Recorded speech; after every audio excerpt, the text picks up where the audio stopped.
This is LBC from Global, leading Britain's conversation with Nick Abbott. Well, let's get back to it.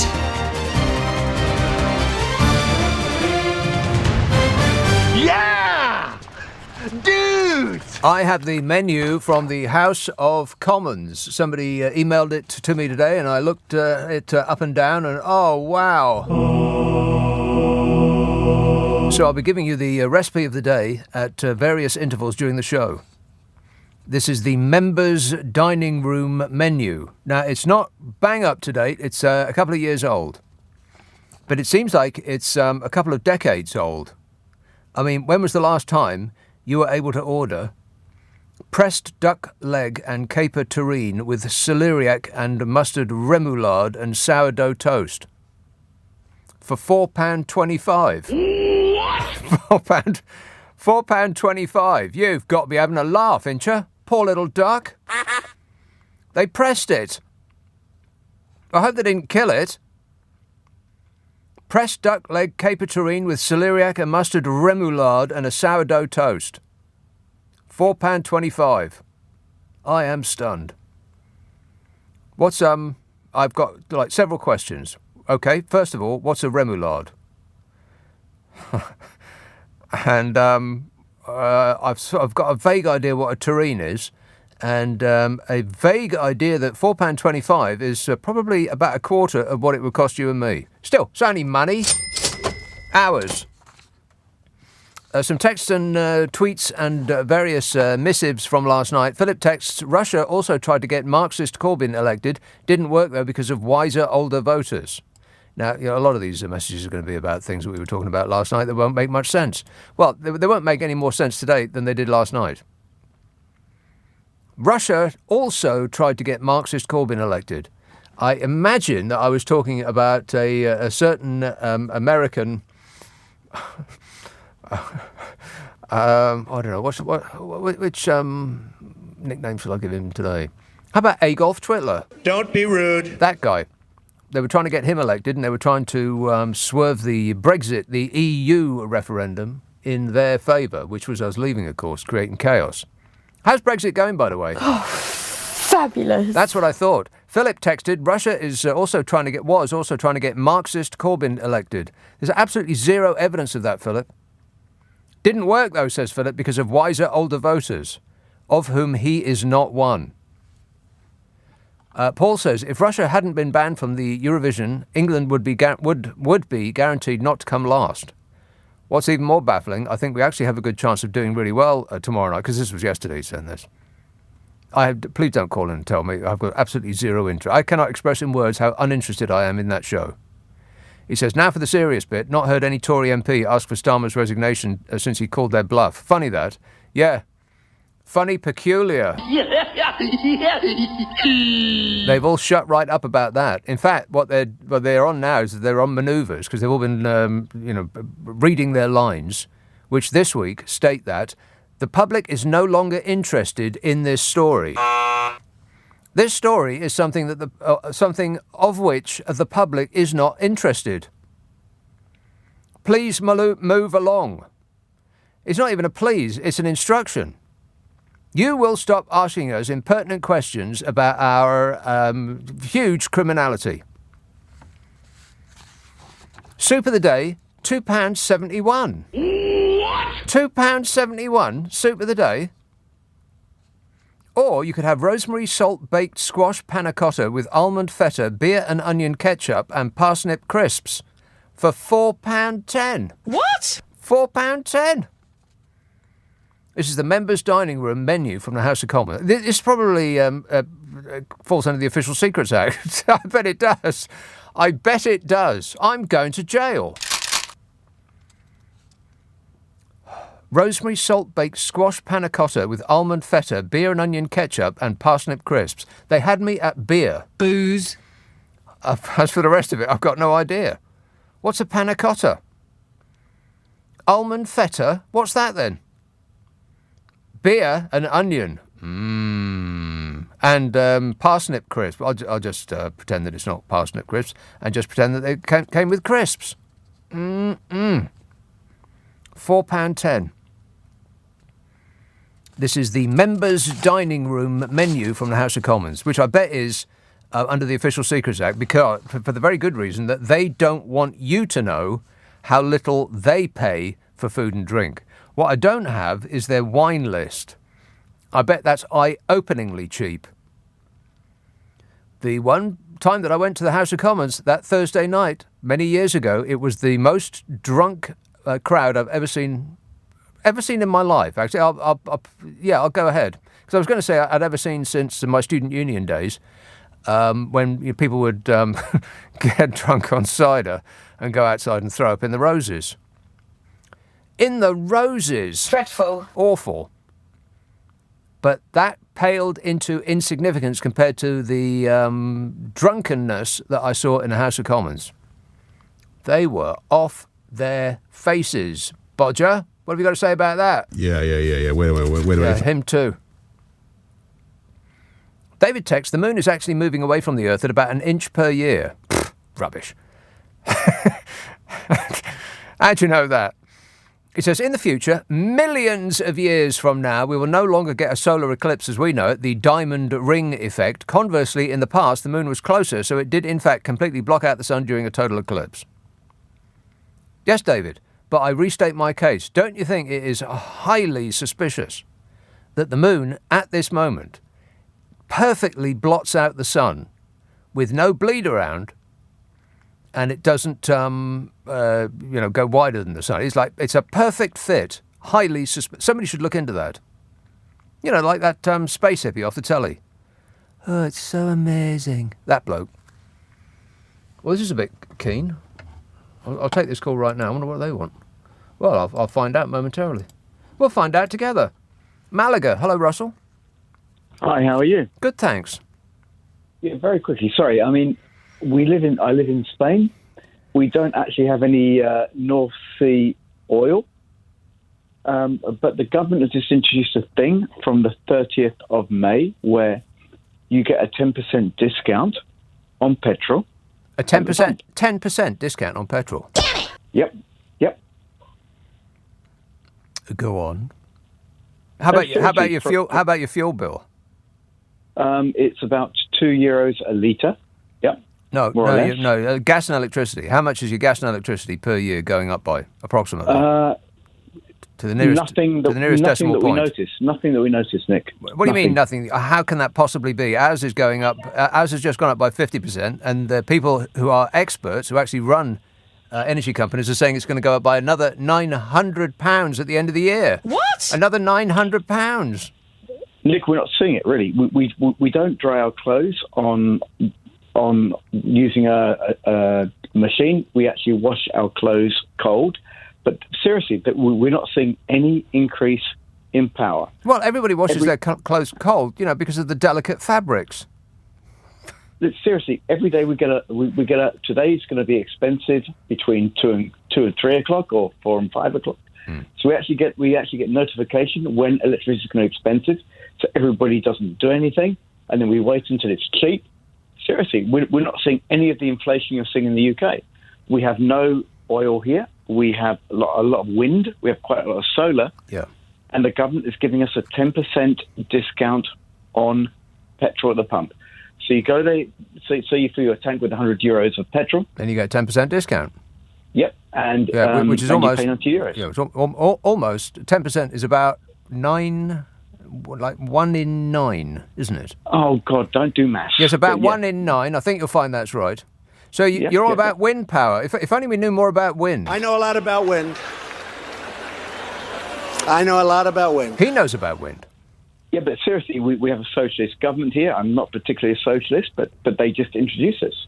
And it's quite... Right, I seriously doubt that you have a socialist government. You might have a centrist government. You haven't got a socialist government. They're not coming over and distributing everybody's wealth evenly, are they? That's a socialist government.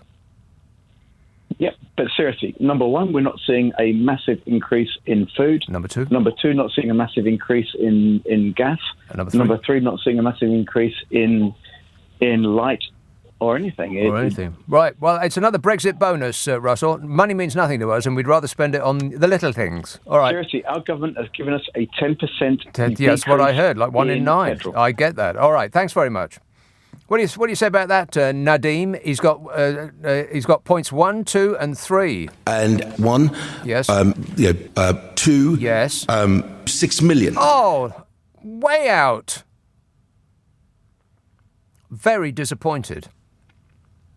0345 6060 973. I forgot to ask him what the weather is going to be like. Never mind, we're not interested.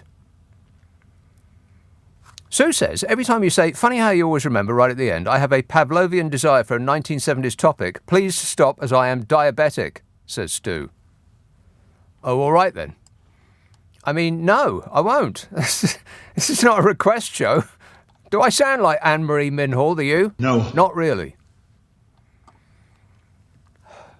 Jane, these are texts and tweets and such from last night. Let me just check how many I've got to do, because otherwise I won't have time to start the ones that have already come in from tonight. How do these people get my number? They come and they come. James says, it's not suspicious that the moon covers the sun. It's purely coincidental at the moment.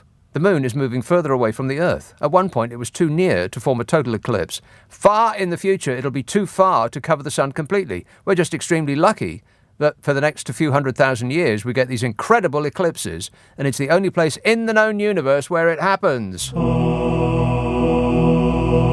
We are special. No, I think it is suspicious, James, and someone should be looking into it. And as for at some point in the next a few 100,000 years ahead, well, we should be so lucky to live that long. I mean, I would expect at the current rate, the planet will explode in a huge fireball. Probably this time next Wednesday, I would expect.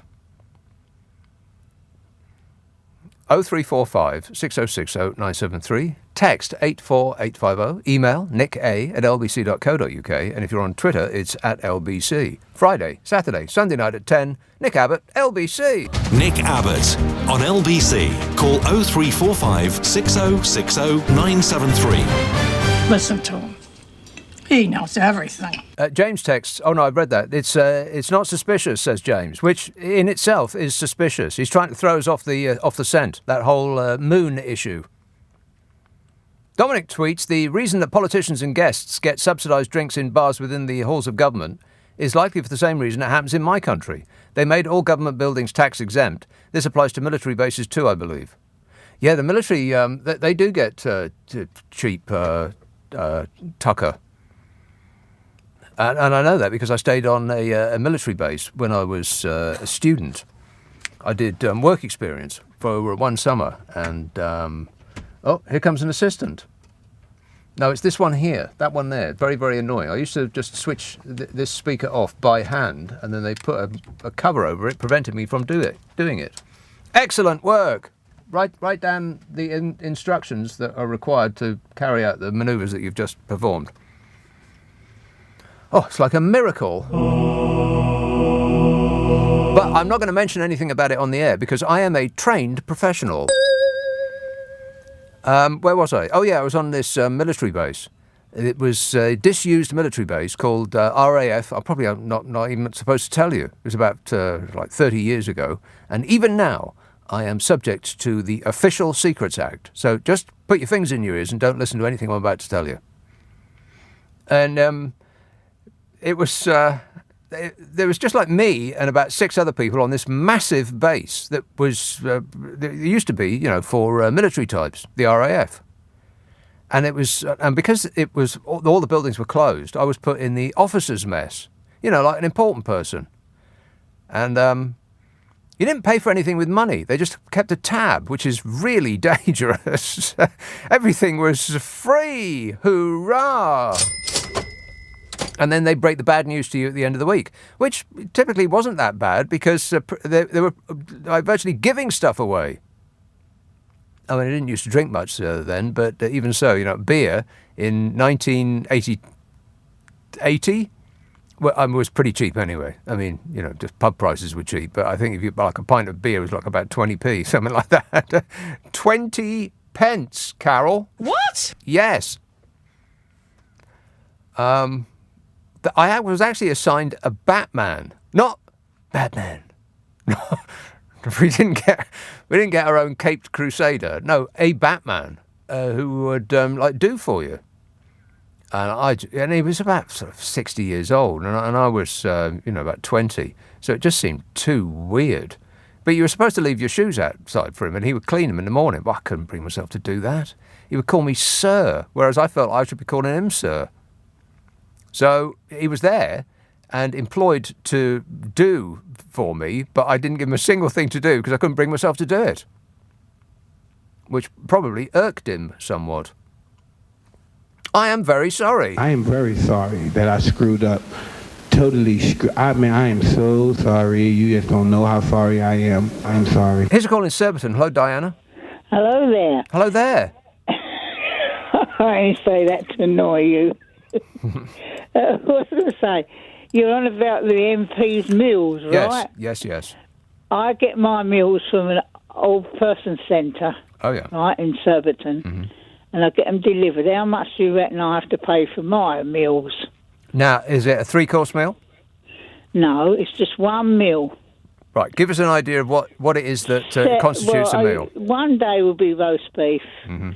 Next day would be cottage pie. But what comes with the roast beef, for instance? What do you get on a plate? Well, you get vegetables with it. Yeah, like what? Like roast potatoes and cabbage and carrots and peas. And is everything cooked to like a mush? No. He's a very good cook. Right. It's cooked in their kitchens. So is it a subsidised service? So I pay £7 per meal. £7 a meal? Yes. Right. Well, I'm an old age pensioner. You've been had, Diana. Well, there you go, and they get subsidised with that amount of money. And I don't get tax exempt. No, of course you don't. Because you have failed to take the precaution of becoming a member of Parliament. Yeah, precisely. But that's how much I pay. Right. So us old people pay. He does 84 dinners a day, and that's how much old people pay. Right. £7 a meal. Okay. All right. Thanks a lot, Diana. Vote Conservative. Cheers, my dear. 0345 6060 973.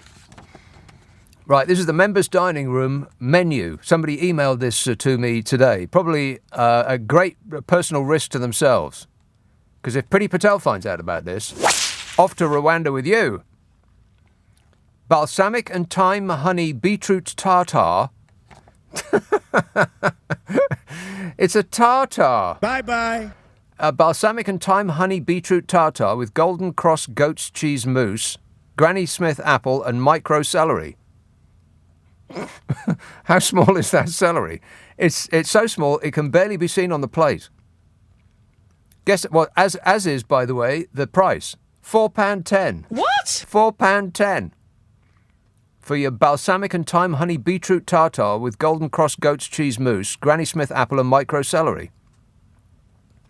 Well, I'll go to the foot of our stairs. I am stunned.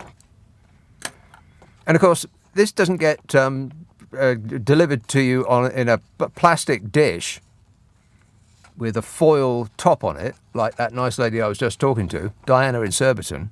This gets delivered to you by a liveried wait person in the grand magnificence of the House of Commons members' dining room. Can you imagine?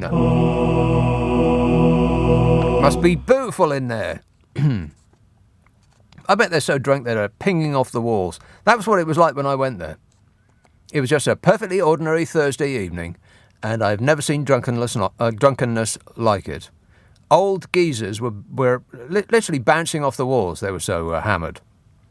The amount of old geezers I saw being held up by floppy-haired Etonian-type youths was really bizarre. Highly suspicious to my eyes. Huh. Pan-seared mackerel with heritage tomatoes ceviche, elderflower gel, horseradish and charred cucumber. I don't even know what half of this stuff is. £4.52. What? £4.52 for your pan-seared mackerel with heritage tomatoes ceviche, elderflower gel, horseradish and charred cucumber. What's an elderflower gel, by the way? Let's have Belsize Park. Hello, Faisal. Hello, yes, hi. Nick. Faisal. I'm here to tell you something really profound. Yesterday, you kept asking the question, why is the moon so suspiciously perfect? Yes. Well, the answer is basically really profound, and thanks to you, I found the answer. Go on. Basically, it's due to the fractal nature of our universe. And a fractal is basically a massive image that, if you take a small part of it and then look at a different small part of it, they look very different. But if you work out the formula for one part of the image, you can make the whole image. And basically, that's why the moon is at that specific distance and at that specific size, because of the fractal nature of our universe. Even your own body is a fractal. It certainly is not. It definitely is. Look at this, yeah? You have a head and 4 limbs. That's 5 appendages, right? Well, each one of your appendages...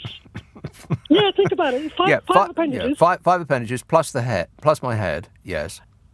No. You have 1 head and 4 limbs. Right. And on your hands, you have 1 thumb and 4 fingers. Yes, one of which I'm holding up at the moment. Without... Oh, you can put that down right away, Nick. With and the thumb, without the thumb, which represents your head, your fingers are useless. So without your head, your limbs are useless. Well, they're useful for holding up. Tell that to a backbench Tory MP who wants to pick his nose while he's in the House of Commons. He doesn't need a thumb for that. No, the simple things don't need a brain and a head. Well, you certainly have illuminated to science for us there. It is an education, this show, eh? No. Not really. Anything else? Yes. Sadly, we run out of time on that call. We'll never know what that was going to be. That's a very great shame. I am disappointed. Damn it! Oh, well, never mind. When your time's up, your time's up. Thanks a lot, Faisal, for whatever that was. Fractals. Something about fractals. Which he understands about as well as I do.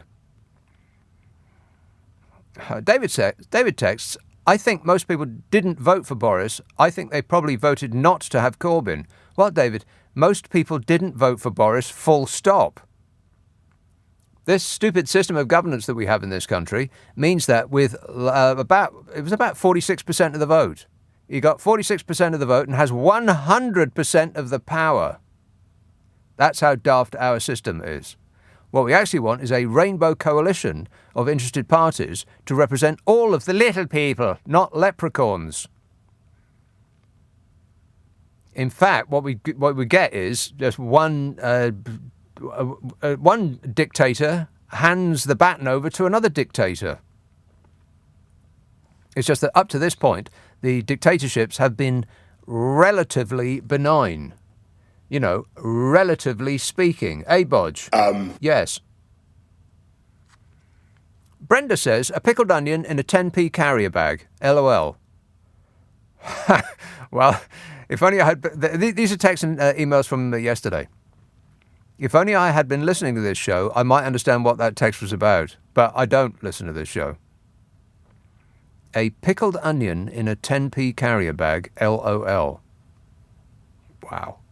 No idea. I'm going to put that in the pigeonhole with that last bloke and his fractals. Claudia says, excuse me, says Claudia, which sounds a bit rude. Excuse me. Claudia texts, excuse me. Even if I cook roadkill and wild mushrooms, the electricity and gas needed costs more than 30 pence. Oh, that's right. Some ocean-going oaf said that you can cook a very, very nutritious meal for 30p, 30 of your British pence. Whereas it ain't necessarily so, unless you already happen to have £30 worth of ingredients in your cupboard. But then somebody texted in and said, or maybe called, I can't remember. Like I said, I don't listen to this show.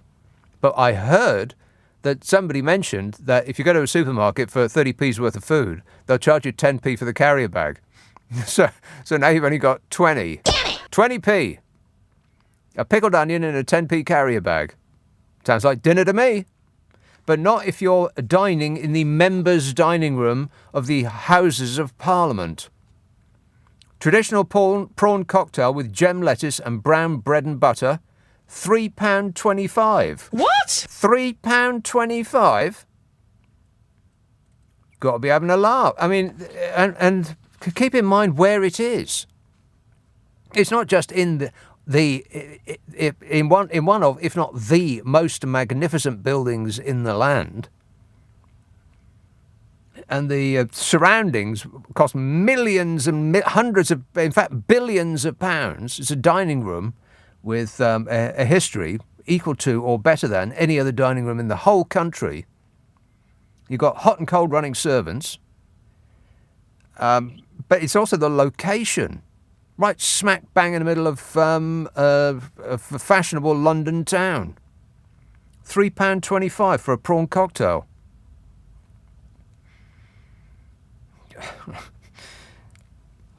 It would cost you more than that just to lick the outside of a fish finger.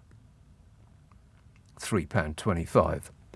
0345, you could use one like a lolly, make it really last. 0345 6060 973, text 84850, email nick@lbc.co.uk. If you're on Twitter, it's @LBC. Look at the time, it's just past 10:30. The news headlines with Jack Foster. Leading Britain's conversation. LBC with Nick Abbott.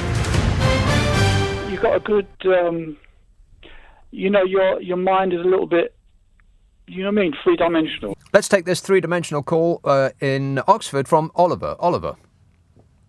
Hi, Nick. How you doing? Good, thanks. I just wanted to tell you what I thought was a mind-boggling little fact. Okay. So, clearly, all the words we have for objects are thought up by people and therefore someone's mind. Mm-hmm. And therefore the mind thought up all these words. The mind thought up all of these words. I'm with you so far, taking baby steps. Good. Go ahead. Good. And therefore, the brain named itself. Wow. The brain named itself. Yowza. This is the sound of my mind being blown.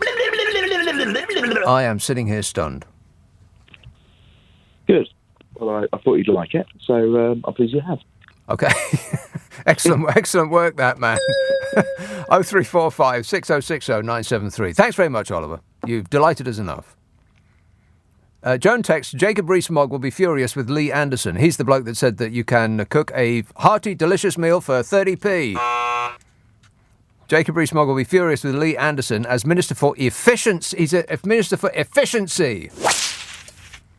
As Minister for Efficiency, Jacob Rees-Mogg will be furious with Lee Anderson. Mr. Anderson needs to be scolded by Jacob as there is no efficiency in teaching people to cook if they can't afford to put the cooker on.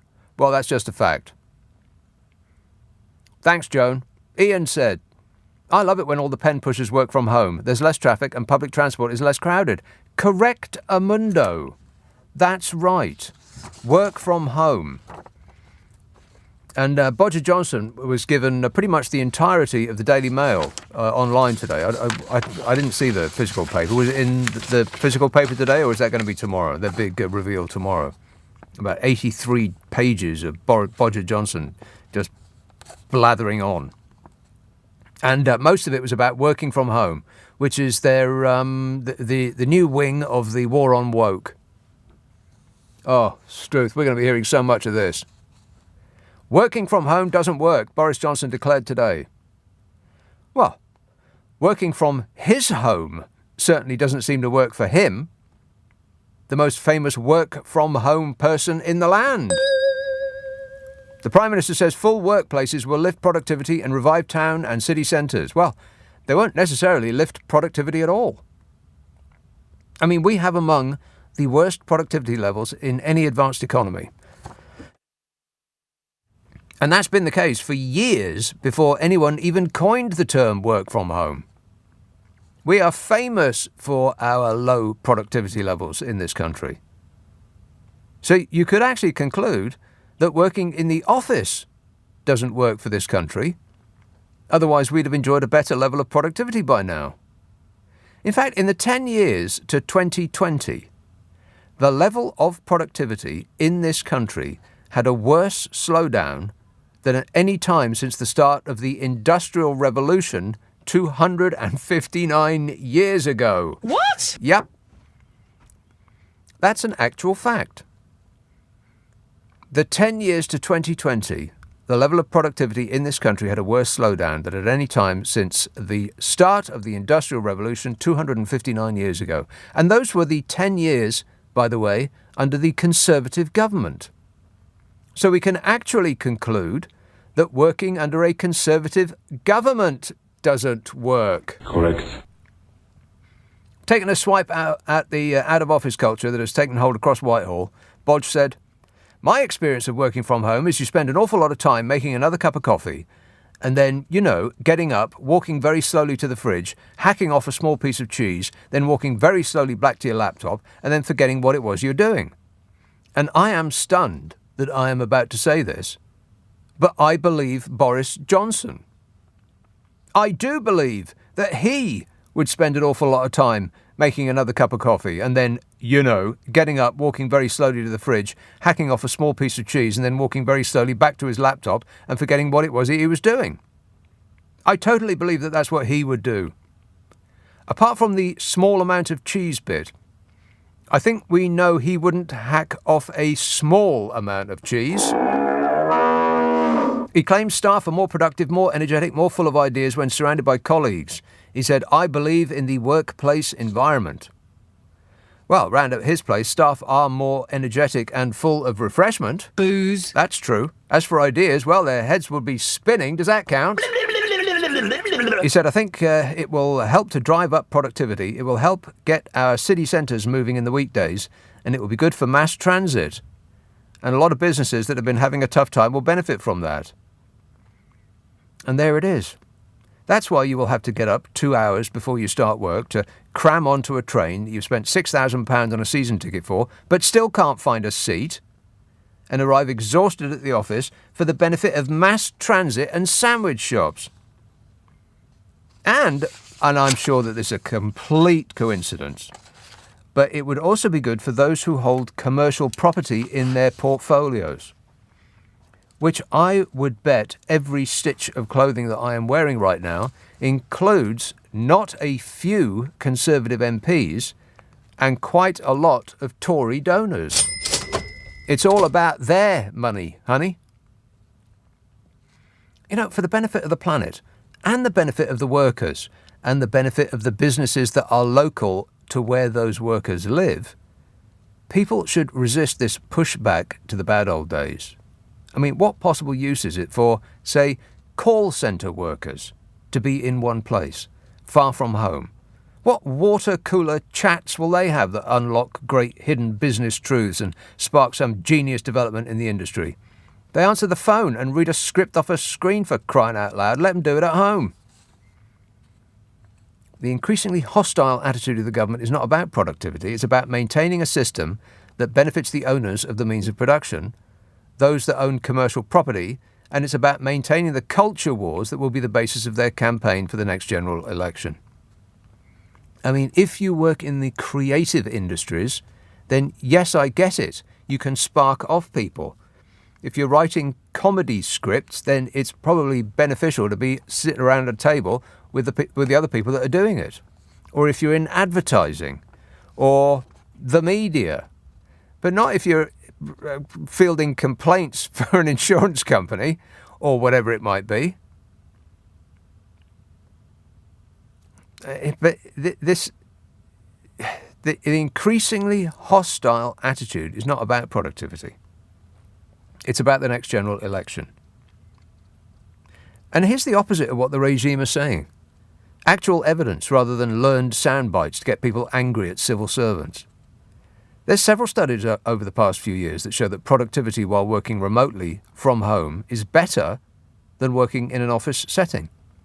On average, those who work from home spend 10 minutes less a day being unproductive, work one more day a week in total, and are 47% 47% more productive. This was a study by Stanford University. 16,000 workers they followed over 9 months. And they found that working from home increased productivity by 13%. This increase in performance was due to more calls per minute, attributed to a quieter, more convenient working environment, and working more minutes per shift because of fewer breaks and sick days. In the same study, workers also reported improved work satisfaction, and attrition rates, that is, people who will leave because they can't stand it anymore, were cut by 50%. 77% of those who work remotely at least a few times a month show increased productivity. 30% doing more work in less time, 24% doing more work in the same period of time. That's according to a survey by Connect Solutions. And then an organisation called Great Place to Work compared employee productivity from March to August of 2020, which was the first 6 months of the stay-at-home orders, to the same 6-month stretch in 2019, when no one had ever heard of the invisible bat menace. This is according to a 2-year study of no less than 800,000 employees. A survey from March this 2020 by Airtasker shows work-from-home employees spent less time avoiding work and spent 1.4 more days working each month and took more breaks. And workers in a home environment report they're less distracted by co-workers, spending 30 minutes less talking about non-work topics and spend 7% less time talking to management. But please, tell us more about the cheese, Bodger. Yeah. Wait a minute. I know that's all like a lot of numbers, and it's very, very boring, but they also happen to be facts rather than just sound bites learned by the various ministers to try and make us angry at civil servants, which is their new wing on the war on woke. But, you know, it's not about facts. We're all about feelings now, baby. And their feeling is that they're after anger. And the easiest way to create that is by pitting one set of us against another set. So it's culture wars all the way to the next election, starting now. 0345 6060 973. Text 84850. Email nick@lbc.co.uk. If you're on Twitter, it's at LBC. Leading Britain's conversation. LBC with Nick Abbott. Here are the studio calls flashing up on the indicator. Yeah, first one, Hull. Hello, Kim. Hello, good evening. I'm a first-time caller. Oh, welcome along. Thank you. I've been so incensed by MPs' expenses. Yes. You know, Lee Anderson, £220,000 in the last year expenses. Was and it? I wondered how we could chip away at some of these figures. And I had what I think might be an idea for cutting down on the amount they claim on rent and hotel rooms. Mm-hmm. And that is to put them up in dormitories and provide them with canteen-style meals based on boarding school fare, like spam fritters and spotted dick. They'd love it. Which would cost roughly £2, which is what they pay in prisons for a day's food. And then to make them feel really at home... Thrash them to sleep. Well, I was going to say, Rees-Mogg's nanny could go around and give them a good spanking once a week. They'd love it. Yeah, I'm pretty sure they would love it, yeah. Don't know what we do about the Labour lot, but I'll have to give it more thought. Yeah. OK, leave that with me there, Kim. Excellent work. Thanks very much. You've solved half of the problem. Cheers, my dear. Yeah, if Rees-Mogg wants to fire people in order to maximise efficiency, how about half of the Tory MPs in the Houses of Parliament would be a good idea? How about firing himself? Instead, he goes about declaring war on civil servants, who he says are choosing to work a 3-day week. There's absolutely zero evidence of that. A 3-day week and stay at home when it's sunny and there's a major sporting event on. And none of this is by accident. None of these words that he is saying are just off the top of his head. This is all planned to make you angry at civil servants. This is another front on the anger wars. They've already made you sufficiently angry at the inflatable boat people who are coming over here to steal our biscuits. And now he wants to make you angry at people who are lucky enough to be able to work from home. And civil servants in general. I mean, what a thing to say. Civil servants are choosing to work a 3-day week and stay at home when it's sunny or there's a major sporting event on. The efficiency minister has said the most popular days to work from home at Whitehall are Mondays and Fridays. Oh gosh, really, do you think so? Of course they blooming well are. He wants to axe 91,000 jobs. Well, there's one job that would save us a considerable amount of money. His. The basic annual salary of a Member of Parliament, £84,144. Plus a £67,000 ministerial salary, plus about £250,000 in expenses per year. That's a total of about £350,000 a year for one useless, ghostly hat stand with the preposterous title of Minister for Efficiency, which sounds like something out of Yes Minister, doesn't it? I mean, here's a clue as to where to start the staffing cull, smug. Take a look in the mirror. And he's got the even more preposterous title of Minister for Brexit Opportunities, which sounds like something out of Monty Python. Have you found any opportunities yet, smug? You're better informed than I am. I don't know anything. No, not yet. He's still looking. I don't know anything. He knows nothing. Lucy says the worrying thing about the Tories' attitude to food banks is that in an area near me, we had red ribbons and smiles for the camera for the Tory councillor in the paper. Also, Lee Anderson has made it conditional that people can only access food banks if they attend cooking classes. We are well on the way to the deserving poor and workhouses.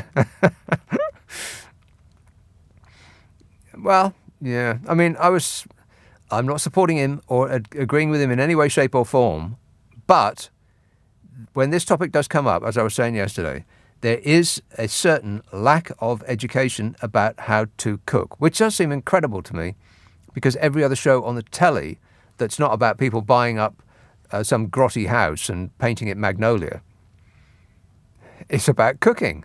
They're all about cooking. I mean, okay, half of them are about cooking cake, and that's not really going to, give you all of your five of the day. But, I mean, you look at the best-selling books. Jamie Bloomin' Oliver is always at number one, there or thereabouts. And his attitude to cooking is if you can't do it in less than 15 minutes, don't start. So there's no end of information out there, but people consume it like food porn while they're eating baked beans straight from the tin and watching somebody whip up a cordon bleu meal in about 10 seconds flat. So there is a certain lack of like basic cooking skills, which didn't used to be the case. I mean, they used to get passed down from parent to child, I imagine. I mean, not to me personally, but I'm sure that used to be the way it happened. Probably these days, the parents haven't got any time because they're out there working their faces off, trying to get enough money to pay the rent and go down to Tesco's once a week for the weekly shop. Donna says, I was in my local Waitrose and I saw a member of staff who was walking around with a trolley picking food for an ordered online shop. The Waitrose guy stopped and asked the security guard, "What's broccoli?" The security guard replied, "I don't know, I always get Deliveroo." I don't know about that, Donna. I'm deciding to believe it a bit. How does that sound? However, there was that one show that Jamie Oliver was on, and he held up a perfectly ordinary vegetable, like a potato, and he asked the class of children what it was, and they had no idea. They could identify a chip right enough, but not where a chip comes from. South Norwood. Hello, Philip. Oh, good evening, Nick. Philip. I was on a train yesterday. I went down the coast to Sheerness in Kent. Oh, yes. I'm very nice down there. On the way back, the guy came down the carriage I was sitting in, and he said, "Would I like to take part in the survey?" And he goes, yeah. He gave me a 5-page survey. 5? Yeah, and I'm sure there were over 50. I might have been nearer 70 questions on it, you see. What? Yeah, honestly. And the thing was that it was about 20 minutes before I got off, because the train was going to Victoria, but I was getting off at Bromley South. for a connection, you see. Anyway, so I thought, yeah, I'll have a go. I said, you got a free pen? He said, yes. So I sat there, and the questions were about the train service, things about it, and also other questions. They didn't ask you about your personal business, did they? Well, they wanted to know if I used the toilet, you see. Because they wanted to know what I thought of the facilities on the train, right. You see. Well, let me ask you a question about that, Philip. Yes, what? What did you think about the facilities on the train? Well, I gave them a 5. I think it was the top one was 8. Right. But, I gave them a 5, and it was really... There was another guy... Not ones or twos. 5. There was another guy in the carriage, and I said to him, we should get paid for doing this. And anyway, I went through it pretty quickly because I didn't want to... They said they would have given me an envelope if I had to get off. Mm. So anyway, the guy came down and I handed it to him. And so if there are any improvements on southeastern trains, then it's all down to you. It could be down to me. Wow. But, I mean, have you had any surveys like that given to you, Nick? No, I have not, and nor would I accept a 5-page survey with 70 questions on it. How can they ask 70 questions about a blooming train ride? Well, exactly. I mean, some of them were about what sort of ticket were you using? Right. Where did you get on the train? Mm-hmm. Did you have any complaints? Well, I did. I had one complaint. Uh-oh. You see, I had to change trains at Sitting Bull to go out on... Have you been to the Isle of Sheppey? No. It's pretty nice out. I like it out there. Because what I like it is you're on the beach, and you look out to sea. Most seaside places, you look out to sea, there's nothing there. Yes. But not with Sheerness. There's so much to see. There's so much activity going on with the ship. Thousands of boat people landing from France. Oh no! I didn't. No, I didn't see that. But you've got the big ships coming up the Thames. Yeah. You've got that boat that got sunk during the war with all the bombs on it. Oh yeah. And they reckon that if it explodes, there'll be a tidal wave in Southend. That's true. Cause no damage whatsoever. Well, I don't know that they got it. You can see it from the beach. It's about nearly a mile out to sea. It could take out that promenade. That what do you call it? That thing in Southend. What do you call it? Southend Pier. The pier, yeah. Yes. Oh. It's true. World's most boring thoroughfare. You get to the end of it, it's like about a mile out, and there's nothing there. Well, no, but it's good exercise. If ever I go down, I usually walk down and come back by train. Yeah, well, I suppose so. But it may be good exercise, but when you get back, you're still in Southend. You're still in Southend? Better exercise would be to start in Southend and then just walk somewhere else for a while. Oh, don't you like Southend? You're going to be popular down there. Did you see Nigel Farage bobbing about on the ocean waves? I'm a nutcase. No. I did see a dinghy go by, but it wasn't. It might have been him. I don't know. I mean, does he eat jellied eels? Yeah, I bet he would do. Yeah, at least for the camera. What's your favourite seaside place, Nick? Eastbourne. Eastbourne's all right. Yeah, you get to go up on the Beachy Head. Beachy Head, exactly right. Beachy Head. Oh, yeah. The scenery up there is like Lord of the Rings. It is. I'll tell you what is great, Nick. Have you ever done the trip on the bus from Eastbourne to Brighton, where you actually go through all the various places, like those cliffs, what they call them, the Seven Sisters, is it, or something? A Peacehaven. Is it? No, not Peacehaven. I don't think the Seven Sisters is there, but it's like it's the other thing, not Beachy Head, the other one. Yeah. No is the answer to that question. But thanks for asking. That's really good, as I say. There's so much on our coast, isn't there, the sea? It is beautiful down there. Anyway, have a good weekend, Nick. Thanks a lot, Philip. 0345 6060 973. Tony text, just realised you are a baby boomer. I'm a baby boomer. Anyone born between 1946 and 1964 is in this group, so you are also must be blamed for being part of Brexit Brigade, says Tony. The words just tumbling out of him. Yeah, it's all my fault. Blimey, look at the time. Wow. Doesn't time fly when you're out of your mind? 0345 6060 It's perfect. It's just by sheer chance that I looked up at that moment, because I was going to go yakking on for ages. And that would have been an error. Big mistake, huge. 0345 6060 973, text 84850, email nicka@lbc.co.uk. If you're on Twitter, it's @LBC. House of Commons menu: char-grilled ribeye steak, hand-cut chips, tomato, mushroom, béarnaise sauce. Guess how much? You won't believe your ears. This is LBC from Global, leading Britain's conversation with Nick Abbott. You're joking.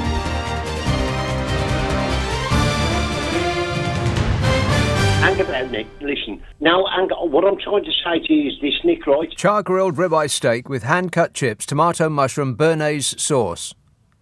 Now, to you and I, who can't afford it, if we went into a fabulous West End restaurant, that would be about £40. Char-grilled ribeye steak, hand-cut chips, tomato, mushroom, béarnaise sauce. To us that can't afford it, very expensive. To those that can, £9.19. What? £9 19p. That's like living in the 1970s. What a life, eh? This is the members' dining room at the House of Commons. I am stunned. God, they live quite well, don't they? I mean, it's none of your rubbish. So before I was giving you the starters. Yeah, just sort of any old thing that the chef threw together that day, like pressed duck leg and caper terrine with celeriac and mustard remoulade and sourdough toast. You know, just what he found in the fridge. £9.19. And that's the most expensive thing on the list. Even if you tried, you couldn't spend more than that. You'd have to have 2 main courses. Anyone you know who's had 2 main courses, Bodge? Yes. 0345 6060 973. Let's have Norwich. Hello, Joe. Hello. Joe. Sorry, Norwich. Yeah, hello. Hello, Nick. Yeah, I'd like to say Jacob Rees-Mogg, if he wants to talk about people working from home, he should have a word with his mate, Geoffrey Cox MP. Geoffrey Cox MP. Yeah, up until January last year, he spent 2 days in the Houses of Parliament in the 13 months. Wow. You know, I think he... And obviously, he spent more time in the British Virgin Islands. British Virgin Islands, yes. Yes, very important business for his constituents. Yeah. They've never seen him either. You know, they're defending the guy. He's just been locked up by the USA for fraud. Who has? Well, the Prime Minister, I mean. Oh, the British Virgin Islands. Yeah, that's who he was defending. Well, I'm not sure he was defending him about that particular thing, but there's been a development. That's right. And I'm straying into territory that I don't really know anything about. So if you don't mind, Joe, I'll just back out of that one. But thanks a lot, mate. Well spotted. Good eyes, that man. British Virgin Islands, if you please. Oh, fabulous. Why is it that all of the world's worst tax havens and secrecy administrations, I can't remember what the exact word is, but I'll just go with administrations of secrecy, have got the Union flag fluttering from their government buildings? Why is that then? It's what we do for a living, this country. Embarrassing. You believe this? Pan-fried salmon with courgette provençale, buttered cocotte potatoes, black olive crumb and a chive cream sauce. You know, just whatever they had lying around. Pan-fried salmon with courgette provençale, buttered cocotte potatoes, black olive crumb and a chive cream sauce. £7.33. What? And of course, it doesn't cost that. We are paying for it. They don't just make this stuff up. It costs a certain amount, and we poor dopes who pay taxes pick up the bill. What mugs we are. I mean, really. I haven't got the actual wine list, because they do like a bit of wine. Booze. And I know that from personal experience when I was there that one night, a perfectly ordinary Thursday night, the Houses of Commons, and they were at, well, it was the House of Parliament, because I was just wandering around. There was absolutely zero security there when I went. None at all. We just wandered around, and I was looking in search of the loo, and there was no signs that I could see. It was just wandering. And I followed my nose, which had picked up the scent of boiled cabbage. And I ended up outside the Lord's dining room. Pah!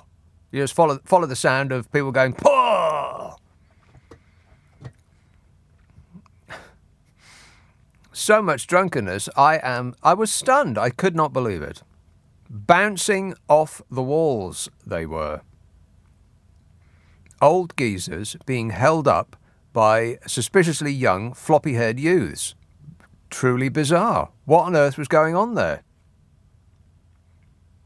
It was like the last days of Pompeii.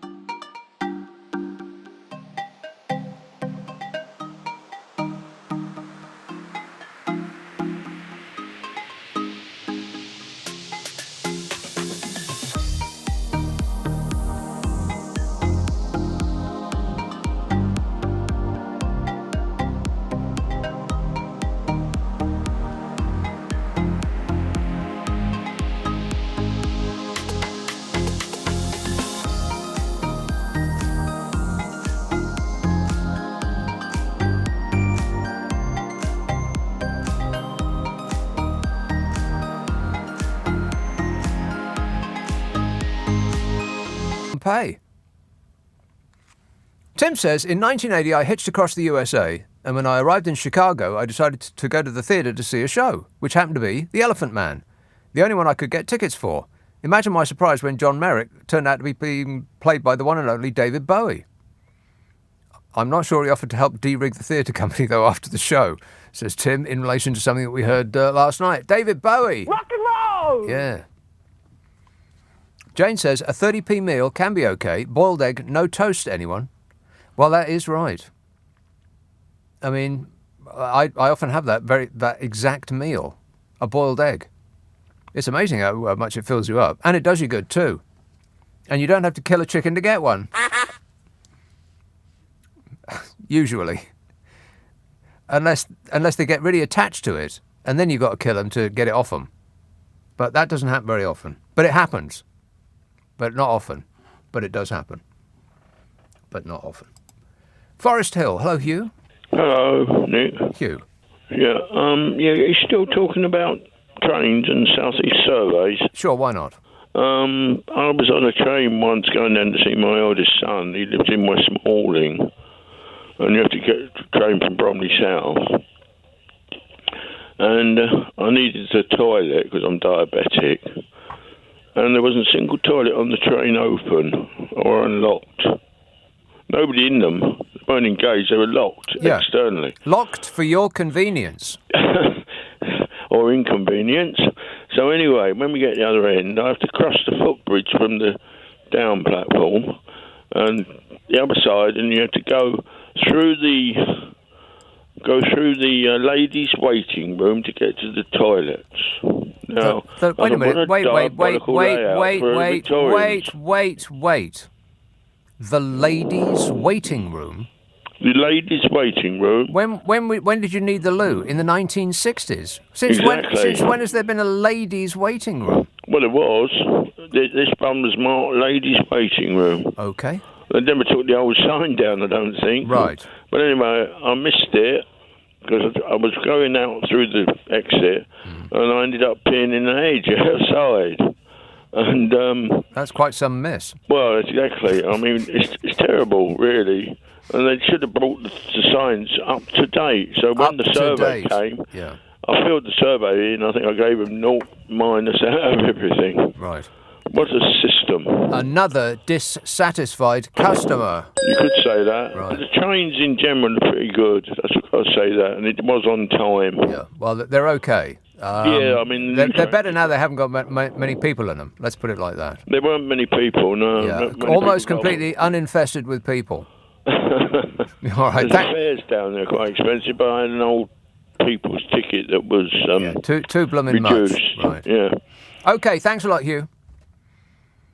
That was Hugh taking us to the loo. Mandy texts, what about Bob Dylan? Well, what about Bob Dylan?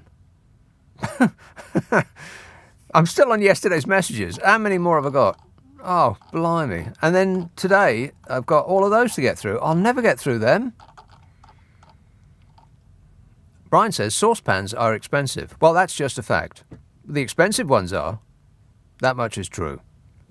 Paul says that Lee Anderson 30p recipe. Half porridge oats, half sawdust, salt to taste. Safe to say that not a lot of people are very, very happy with that bloke. Regent's Park. Hello, Vance. Hello, Nick. Thank you for keeping us sane as usual. Nick, I'm fed up with Bodger's proclamations against working from home. It's nonsense. He's obviously unaware of the Open University. Oh. From its inception in the late 60s, it was planned that most of its academic staff would have flexibility to work both from home and at the campus in Milton Keynes. Right. And it's followed this plan ever since, and it's hugely productive now. Well, all of the students work from home. Yeah, indeed. And, many of the academic staff, professors and senior lecturers as well. Yeah. And in fact, at one time, it had 1 million students taking its courses. What's a bit rich is that Boris Johnson himself, of course, works from home. Exactly. What's he talking about? He knows nothing. Well, he knows that this is the kind of thing that will get his fans angry. That's what this is about. It's not about productivity. It's not about anything other than winning the next general election. Yeah, you're right, indeed. It's another front in the war on woke. Yep, and it's another opportunity for him to seize the narrative, which is what he does all the time. And his client papers will just fall right in line with him and magnify his voice. Bellowing at us, he is. And the people that we have to be angry at this week is, I'm sort of running out. There's just so many. The people in the dinghies, of course, activist lawyers, enemies of the people judges, French people, naturally, the EU in general, either the middle class. Well, I think the middle class in its entirety, because those people have the opportunity to work from home, whereas the working class don't. Oddly, they seem to be pretending to be on the side of the working class. I mean, Jacob Rees-Mogg is now affecting to be on the side of the working man and woman. Yeah, right. And if they believe that, I got a bridge to Ireland I'd like to sell them. Yes, exactly. Anyway, thanks, Nick. All right, nice thanks, to talk Vance. to you. Cheers, mate. 0345 6060 973. Yeah, can you believe this? Ministers have blamed large-scale working from home for the huge backlogs built up at the Passport Office and the DVLA. So Smug goes wafting about, pointing a bony finger at an empty desk and saying that the answer to that is to sack lots of people. Get your head around this. There's a backlog of work due to COVID and the rules that they brought in, which forced us to work from home. And his answer is to reduce the number of workers that are trying to solve that backlog. Oh, fabulous. I mean, what on earth is going on in that man's head? I can't imagine. But it's not supposed to make sense. It's supposed to make you angry at those workers. So Smug floated in like one of those ghosts on Scooby-Doo. And he whinnied about the poor people that have to go to work, who he has somehow managed to live his whole life to this point, apparently unconcerned with. I mean, what has he said or done in his entire life that makes you believe that he is concerned with the plight of the little people, not leprechauns? Now, we are invited to believe that he's up all night fretting about them. Oh, the poor. I'm so concerned. He can barely get any sleep. The Minister for desperately trying to come up with a Brexit positive told this station, he said, It's a very privileged thing to say. I can't do it. I just think it's too ridiculous. How he manages to keep that up his entire life, I don't know. He said it's a very privileged thing to say for people in manufacturing. Work is a place. For people in cleaning, work is a place. For security work, work is a place. For millions of people across this country, work is a place. I mean, come off it. Can anybody recall Smug actually doing anything for cleaners or security staff? Anyone? No. Anyone at all? No.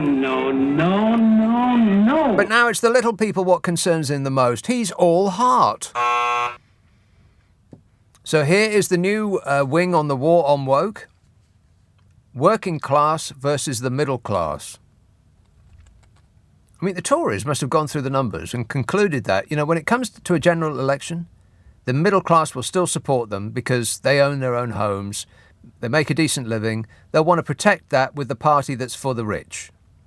I mean, the middle class aren't rich, but they like to be, so they'll go with the Tories.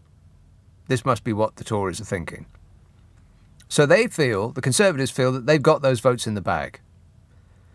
All they need is some poor people to vote for them, and that's where the culture wars come in. It's all grievance politics. And it works just fine with just enough people. What is amazing to me is that the poor are so easily persuaded that the most superior crowd of chancers that have been given their life on a plate and who would cross the road to avoid them have their best interests at heart.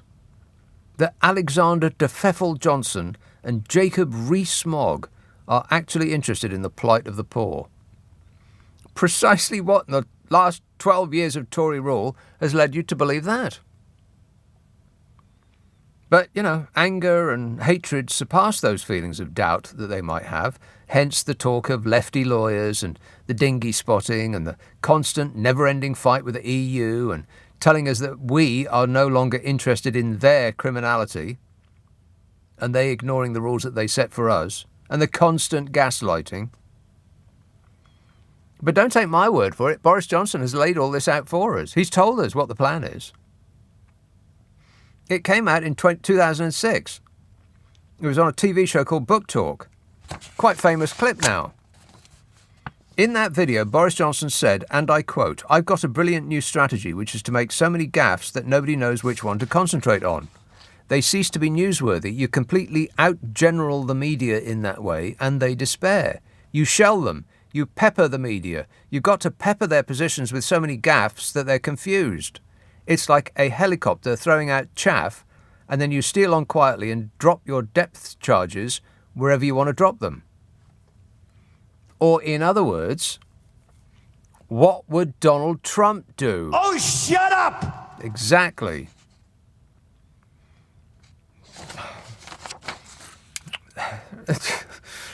I mean, what a way to run a country, eh? Dreadful. 0345 6060 973. Text 84850. Email nicka@lbc.co.uk. If you're on Twitter, it's @LBC. How much would you pay in one of the grandest dining rooms in the entire country to be served by a liveried wait person in luxurious hush, traditional beer-battered cod with hand-cut chips, mushy peas and tartar sauce? How much for that? In one of the fanciest restaurants, not just in this country, but in the world. How much? Go on, guess, I double dare you. 0345 6060 973. Friday, Saturday, Sunday night at 10. Nick Abbott, LBC. Leading Britain's conversation. LBC with Nick Abbott. Hello, number please. Trying to connect you. Sorry to keep you waiting. Yes, Richard in Woolwich. Sorry to keep you waiting. Oh, there you are. Yes, sir. Nick, when I was a student, 30 years ago, I was a research student, and I managed to live on £30 a week, which corresponds to basically £3 to £4 a day, and that's what I allowed myself for food, and I did it, and I think I lived quite well. I cooked my own food. the trick to it was that you have to eat the same stuff every single day. Well, you make a big pot of stuff. Exactly. And then you can eat, like a big pot of stew. You can get 4 meals out of it. Like a big bag of potato, like root veg, tin of tomatoes, little bit of salt and pepper, and you can get 4 meals out of that. Yeah, I kind of exactly that, and you could put it in the freezer if you had one. That's right. And it could just stretch for. Yeah. For but it gets very, very boring. But then you just have to think of it as food, not an enjoyable experience. It's just fuel.